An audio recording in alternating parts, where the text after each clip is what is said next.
Buongiorno da Renzo Micheletto, ben ritrovati con una nuova puntata di Radio Veneto Agricoltura, puntata che proprio questa settimana siamo arrivati alla 50ª puntata e questo servizio di informazione di Veneto Agricoltura compie esattamente un anno. Abbiamo iniziato un anno fa, 50 puntate, 50 approfondimenti che sono tutti a disposizione sul sito di Veneto Agricoltura. Basta cliccare su Radio Veneto Agricoltura, 50 puntate dedicate ad argomenti diversi tra loro, ma tutti molto interessanti. La puntata di oggi, ma già in passato ci siamo occupati di questo, cioè di biodiversità, la dedichiamo alla biodiversità perché si sta avvicinando la giornata nazionale della biodiversità che è in programma biodiversità agraria e alimentare, che è in programma il 20 maggio. Però da qui al 20 maggio sono in programma una serie di iniziative molto interessanti e proprio per questo abbiamo chiamato un nostro esperto, il dottor Michele Giannini, che è già stato con noi in alcune precedenti puntate di Radio Veneto Agricoltura, e lo abbiamo invitato proprio per parlarci di questa giornata importante della biodiversità agraria e agroalimentare, ma soprattutto di cosa stiamo organizzando per avvicinarci a questo appuntamento. Dottor Giannini, grazie per essere qua, però io chiedo innanzitutto cos'è la biodiversità. Cos'è la biodiversità? La biodiversità si può definire rapidissimamente come il numero di specie presenti in un determinato ambiente in un determinato momento. Allora io mi ero specie viventi. Certo, io mi ero preparato un po' di numeri. Senti cosa ti leggo. Allora, la biodiversità può essere sintetizzata in questo modo. Tu sei bravo a leggere. Sono state finora descritte circa 1.700.000 specie, però si ipotizza che ce ne siano circa 12 milioni sulla Terra. Sì. Di queste 1.318.000 sono specie animali. 1.260.000 di questi, 1.265.000 invertebrati, 52.500 vertebrati, di cui 2.500 pesci, 9.800 uccelli, 8.000 rettili, 4.960 anfibi e 4.640 mammiferi, per non parlare poi delle specie di batteri, funghi, piante e così via. Tutta questa è la biodiversità. Sì, tutta biodiversità.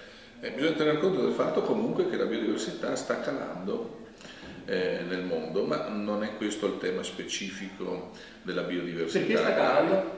Sta calando per tutta una serie di... Chi è il nemico principale della biodiversità? In particolare l'uomo e l'antropo, non so bene come si dica, praticamente il modo in cui l'uomo sta trasformando l'ambiente. Lo sta semplificando, e semplificandolo una serie di nicchie ecologiche spariscono, e con le nicchie ecologiche spariscono anche tutti gli esseri viventi che in quelle nicchie ecologiche lì vivono. E possiamo correre ai ripari? Cosa bisogna fare? Sotto certi punti di vista sì, sotto altri è un po' difficile.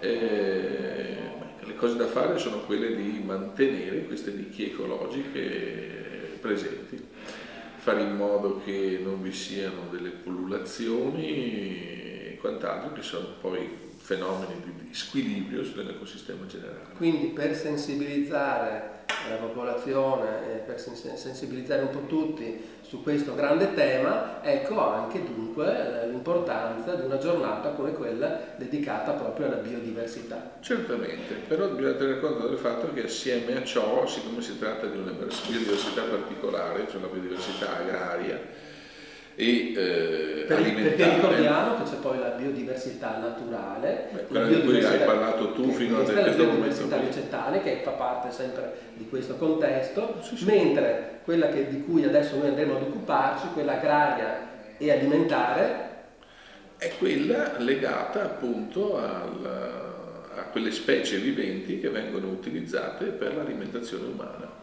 e che sono utilizzate ormai da circa 10.000 anni, così almeno si dice che dati l'inizio dell'agricoltura, appunto come specie che sono state sfruttate dall'uomo e continuano ad essere sfruttate per alimentazione. È chiaro che nell'agricoltura vengono fatte anche tutta una serie di specie, vengono coltivate tutta una serie di specie che non hanno un uso alimentare, questo invece ha che ne so, per esempio il lino o la canapa, anche se in alcuni casi la canapa può essere utilizzata anche per uso alimentare, come anche il lino. Comunque generalmente diciamo così, qui si parla di biodiversità agraria e alimentare.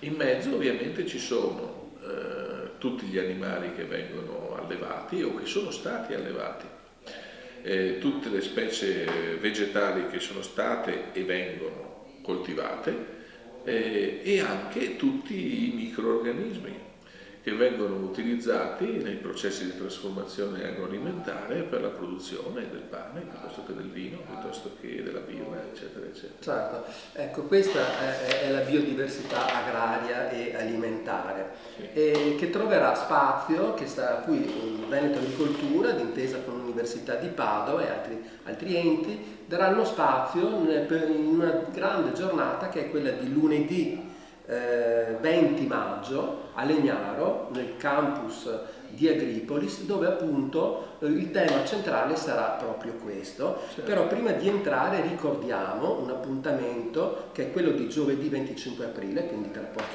pochi giorni, all'Orto Botanico di Padova, dove c'è un interessante incontro del titolo Salviamo la biodiversità, e dove tu sarai tra i relatori. Sì. Dove andrai a spiegare proprio queste cose. Sì, la cosa specifica della biodiversità agraria in contrapposizione o assieme a quella che è la biodiversità naturale, vegetale e animale. Perfetto. Entriamo adesso a parlare della giornata del 20 maggio. Cosa andremo a proporre quella giornata? Beh, lì siamo stati incaricati specificatamente dalla Regione del Veneto con uno specifico progetto ad animare la giornata nazionale, la giornata sulla biodiversità agraria e alimentare. E in quell'occasione lì vogliamo stringere e stiamo stringendo un rapporto, una convenzione con l'Università di Padova per fare in modo di appunto animare questa giornata, chiamando con temi interessanti quelli che sono alcuni degli attori di questa gestione della biodiversità agraria. Vi è una legislazione specifica in merito, una legislazione nazionale specifica, che parla di attori che sono appunto i centri di conservazione, che sono le banche del germoplasma, che sono anche gli agricoltori custodi, cioè praticamente degli agricoltori che prendono il compito volontariamente di conservare delle biodiversità agrarie. Certo, ricordo, gli interessati ovviamente troveranno la locandina sul sito internet di Veneto Agricoltura, la locandina con il programma di quella giornata, 20 maggio, ma così sintetizziamo un pochettino, ricordiamo che ci saranno degli stand dove i visitatori potranno proprio entrare in contatto con per esempio l'Istituto di Genetica e Sperimentazione Agraria Strampelli, il Centro di Ricerca Viticoltura ed Enologia il CREA, il Centro Sperimentale Ortofloricolo Po di Tramontana di Veneto Agricoltura,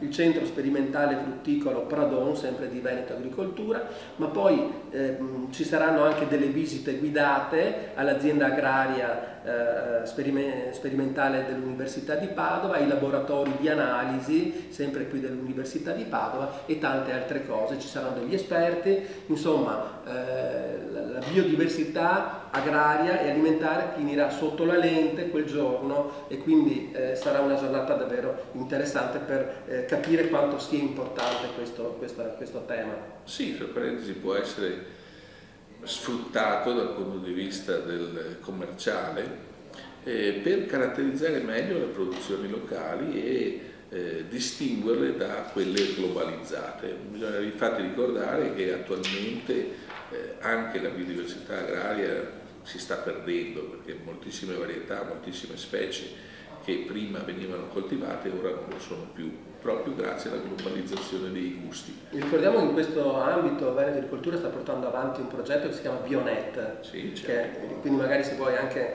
Il progetto lì è un progetto invece molto più specifico e diciamo così pratico, perché piuttosto che il primo di cui abbiamo parlato è un progetto di sensibilizzazione al tema, e il progetto Bionetta invece è un progetto che è teso a conservare questa biodiversità. Cosa stiamo conservando, per esempio? Beh, diverse centinaia di accessioni, così si chiamano, e dentro le accessioni ci sono sia razze animali, in particolare di avicoli, e allora lì parliamo di polli piuttosto che di anatre o oche. Ci sono, quelli lì sono, anche se si chiamano ovini, non fanno le uova, comunque, Sì, comunque ci sono anche gli ovini, ci sono delle razze ovine tipiche venete e anche dei territori confinanti, immediatamente confinanti al Veneto, ma che fra parentesi riportano, come la Pagota o la Mon, delle nomi di località tipiche conosciute, credo, anche dai comuni, da chi non è specificatamente, che non si occupa specificatamente di agricoltura, perché sono importanti località turistiche. Oltre a quello ci sono ortaggi, ci sono cereali. Certo. Quindi ricordiamo un insieme quindi di varietà o di specie animali e vegetali che vanno conservate perché appartengono alla nostra tradizione, alla nostra cultura. Un cruccio, il Bionetta, ancora non si occupa di biodiversità microbica, ma vedremo di fare il possibile. Faremo anche questo. Per le prossime edizioni.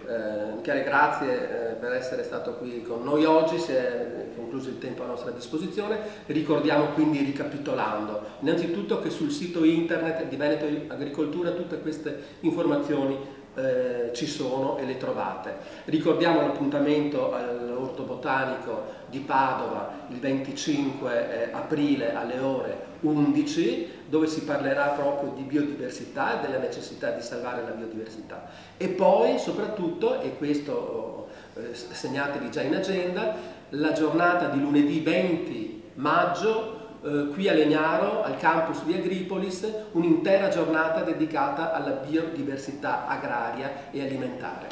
Grazie per averci seguito, ci diamo appuntamento alla prossima settimana. Arrivederci a tutti.